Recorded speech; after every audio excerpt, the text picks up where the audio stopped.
काफी देर बाद एक बरगद के पेड़ के पास जाकर उनके कदम रुक गए और आंखें खौफ से फट पड़ी।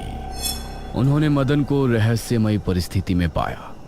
उसके चेहरे पर डर और आंखों में खौफ ऐसा नजर आ रहा था कि जैसे उसने हादसे से पहले बहुत ही भयानक मंजर देखा हो।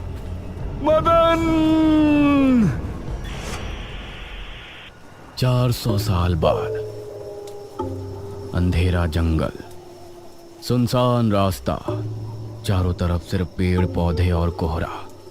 मेघना उनके बीच अकेली खड़ी थी। कोई है? क्या यहाँ कोई है? उसने कुछ कदम आगे बढ़ाए। उसके सवाल का कोई जवाब तो उसे नहीं मिला, लेकिन कुछ टपकने की टप टप की आवाज अब उसे बराबर आ रही थी। मैं यहाँ क्या कर रही हूँ? कौन लाया है मुझे यहाँ पर? वो खुद को वहां पाकर बहुत परेशान थी। तभी उसने देखा कि कोई चीज उड़ती हुई उसी की तरफ आ रही है। वो उसे हैरानी से देखने लगी।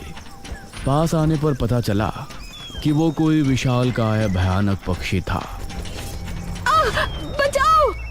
मेघना उससे बुरी तरह से डरकर भागने लगी और वो उसका पीछा कर रहा था।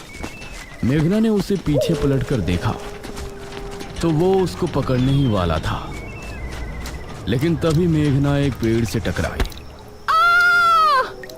उसने देखा कि उस पेड़ से हरे रंग का पानी टपक कर नीचे गिर रहा था। मेघना उस हरे पानी को गौर से देख रही थी। तभी अरे ओ मेघना, उठ जा यार, कब तक सोएगी? मेघना आंखें मलते हुए नींद से जागी। उसने देखा कि सुबह के 9 बज चुके थे। ओह शिट, हम तो लेट हो गए। तूने मुझे उठाया क्यों नहीं? मेघना अपनी एक पार्टनर इशिता के साथ दिल्ली में रह रही थी, जहां वो एक लैब में काम किया करती थी।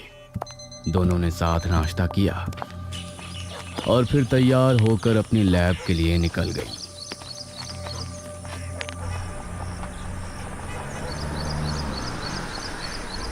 तेरा ऑमलेट खा खा कर मेरा पेट खराब हो चुका है। रोजाना कच्चा ही बनाकर दे देती है। शुक्र मना कि कच्चा भी खाने को मिल तो रहा है। तेरे भरोसे रहेंगे तो वो भी नहीं मिलने वाला। सोकर ही 9 बजे उठती है।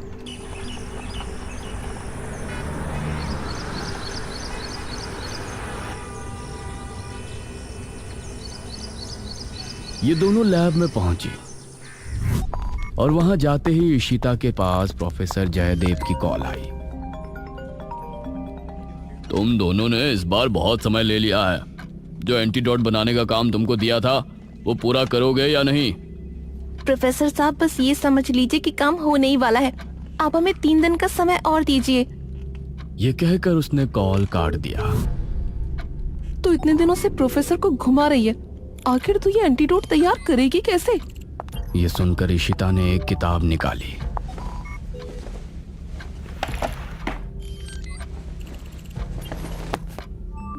यार देख ये किताब, इसमें बहुत से ऐसे लिक्विड के बारे में लिखा है जिनकी कहानी पुरानी दंत कथाओं और लोक कथाओं से जुड़ी है। तो तू कहना क्या चाहती है? मुझे इस किताब में बहुत ही अनोखे लिक्विड के बारे में पता चला है, जिसे मृत्युंजय अमृत कहते हैं। हम उस लिक्विड का टेस्ट करेंगे और अगर वो हमारे काम का निकला तो उसे यूज भी कर सकते हैं। मृत्युंजय अमृत? देख, मैं तेरे साथ कहीं नहीं जाने वाली हूँ। ये सब बातें बकवास होती हैं। अरे देख तो सही, इस पेड़ से हर पूर्णमासी की रात ये हरा लिक्विड टपकता है। तभी मेघना ने देखा कि उस पन्ने पर किसी मृत्युंजय अमृत के बारे में लिखा था और उसमें ठीक वही पेड़ दिखाया गया था जो मेघना रोजाना अपने सपने में देखा करती थी। मतलब उस हरे पानी की बात ही इस किताब में लिखी थी। हे भगवान, क्यों हिला डाला ना, है ना इंटरेस्टिंग? मेघना ने कुछ सोचा और फिर जवाब दिया, हाँ तो हम दोनों कल ही बीरमपुर गांव के लिए निकलते हैं।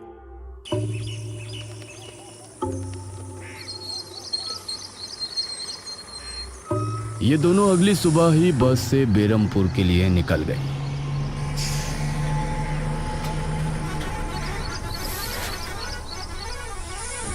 वैसे एक बात बता, तू मेरे साथ वहां जाने के लिए एक ही बार में कैसे राजी हो गई?